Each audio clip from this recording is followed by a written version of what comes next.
तो दोस्तों, हम सभी 15 अगस्त को आजाद हुए थे, लेकिन फिर भी रिपब्लिक डे 26 जनवरी को ही क्यों मनाते हैं? अगर इंडिया ऑलरेडी आजाद था तो फिर रिपब्लिक डे बनाने की जरूरत क्यों पड़ी? इसका जवाब सिर्फ हिस्ट्री में ही नहीं बल्कि कॉन्स्टिट्यूशन में एक इम्पोर्टेंट डिसीजन था। तो बात है 15 अगस्त 1947 की, जब भारत आजाद हुआ था। लेकिन उस समय भारत का कोई अपना संविधान नहीं था। ब्रिटिश लॉ अभी भी चल रहे थे और राजा महाराजाओं के नाम पर गवर्नेंस होती थी। मतलब ये हुआ, हम आजाद तो बेशक थे पर लेकिन हम फुली सेल्फ गवर्न। और एक इम्पोर्टेंट फैक्ट, हमारा कॉन्स्टिट्यूशन 26 नवंबर 1949 को ही बन चुका था, लेकिन हमने 26 जनवरी 1950 को ही क्यों लागू किया? क्योंकि 26 जनवरी 1923 को इंडियन नेशनल कांग्रेस ने डिक्लेयर किया था पूर्ण स्वराज यानी कि कंप्लीट फ्रीडम। ये सिर्फ एक डेट नहीं बल्कि एक इम्पोर्टेंट प्रॉमिस, और इसी प्रॉमिस को रिस्पेक्ट करने के लिए 26 जनवरी 1950 के दिन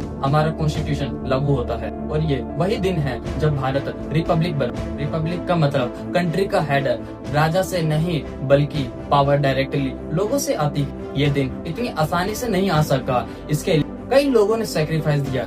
रिपब्लिक डे उनके आइडियाज को सैल्यूट करता है, सिर्फ उनके नाम को नहीं। और हमें से कई लोगों ने अक्सर न्यूज में आज के दिन परेड जरूर देखी होगी। क्या कभी सोचा ये परेड होती किस लिए है? परेड एक सिर्फ शो नहीं बल्कि ये इंडिया की मिलिट्री स्ट्रेंथ को दिखाता है और कल्चर डाइवर्सिटी सेलिब्रेट करती है और दुनिया को बताती है भारत एक इंडिपेंडेंट देश है जहाँ सारे अधिकार लेने का हक सिर्फ भारत को है। कोई बाहरी शक्ति इन पे दबाव नहीं डाल सकती।